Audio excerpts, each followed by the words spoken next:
Hello, I'm Katie Pigden, editor of Money Marketing. I'm here at Money Marketing Interactive in London today. I'm joined by Ross Easton, head of platform propositions at Scottish Widows.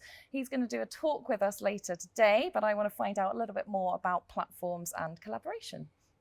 So I'm doing a session today talking about the importance of advisors being heard in terms of the way that platforms develop new solutions, the way that they refine their service, and essentially how we move the industry forward. A key theme that's been coming out from some of the speakers who've already spoken today is the need for advisors to embrace technology to create scalability safely in their business. And we see ourselves as playing an important role there. And in my session, we're going to explore a little bit more about the practicalities of how we do that and the importance of people as well as technology in terms of delivering the right outcomes for customers. Absolutely. What would you say are some of the biggest challenges facing the advisor platform market at the moment? So I think at the minute we've got a lot of uncertainty. So whether you look at the geopolitical situation, the economy, there's a lot of proposed change in regulation about things like the lifetime allowance. So there's a lot of moving parts that are probably not as stable as we would like them to be. And some of those we have to respond to quite quickly. So things like the lifetime allowance debate, that creates uncertainty that makes planning more challenging.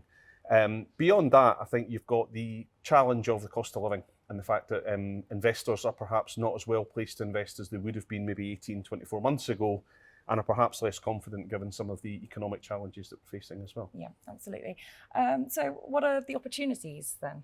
The firms that face into these challenges and invest and try and progress during this period tend to emerge as the winners. And that's very much the way that we're looking at things as a platform. And it's very much the way we would encourage advisors to look at things. It's more important than ever that people are saving for the longer term. And actually, in uncertain times where markets drop, that's a great opportunity to invest if you're in a position to do so. And that's something that we're very much trying to focus on and encourage people to do. Number of platforms in the market, too many, too few, just about right? It's a good question. It could be argued there's oversupply at the minute. Certainly if you look at more mature markets like Australia, they've ended up with 4 or 5 large-scale players. Over time, that's probably the way we would see things panning out in the UK. I think there is a role for specialist platforms who work in a different way and offer a different solution to the right advisors. And we're certainly finding that larger advisors want more control of the proposition and the experience they give to their clients, which is why we developed our white label capability. So I would say at the minute we've probably got too many players in the market, but I think there's space for 4 or 5 scale players and potentially the same number of niche players who do more specialist things. So greater consolidation, perhaps? I would think so, yeah. Okay then, so what about some of those challenger platforms coming in? Are they truly disrupting the market? Have the traditional players become a bit complacent in recent years? Good question. Well, I think the short answer around the complacency point is no.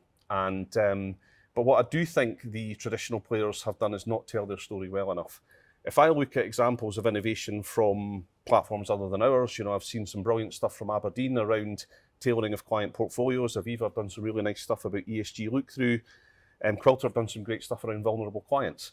And they're all people you would describe as being traditional players, but to me, they are good innovations that help advisors deliver better outcomes for clients. I think we've also got to a point where the debates become quite one-dimensional. So a lot of the new incumbents will talk endlessly about their technology, but they won't talk about their people. They don't talk about their investment offer. They don't talk about anything other than technology, really. And I think that's an unhealthy thing. I think we need to look at this as much more of a tech plus people debate, which will give us, I think, a much more rounded conversation. And that's not to say that, those guys are doing anything wrong. I think it's healthy that they're here. I think they're welcome competition. What they do is very different to what we do, but it's not the right thing for every firm, and what we do is not the right thing for every firm. So I think it's important that we look at it in that way, if that makes sense. Yeah, okay. Obviously, competitive market, but we're talking about collaboration as well. So could platforms come together a little bit more to solve some of those bigger issues? Almost definitely. And I think if you look at examples of the way that the banks responded to open banking, if you look at the way that traditional insurers have collaborated through forums like the ABI, there's definitely scope for us to do more together to drive better outcomes for clients. And I think that's something that we need to embrace. I think as well, people tend to position disruptors and established players as polar opposites. Reality is most of the established players, when they launched a platform, were disruptors. And actually, we all advocate the same things. We're all advocating better connectivity, more choice, better solutions for advisors, better client outcomes. So I think there is more scope for us to pull together and to unite for the common good. And I think there are areas, we could pick a dozen examples, but we think about something like gender inequality in terms of saving. as an industry, we need to do more on that. And I think it would be great if platforms could put their efforts together and actually drive the right debate and better outcomes. Excellent. And how do you think platforms can better support advisors in their business delivering for clients? So I'm a big believer that people do business with people. So I think platforms, the technology is great, but technology is technology. It doesn't do everything. And I think that platforms need to invest in their people.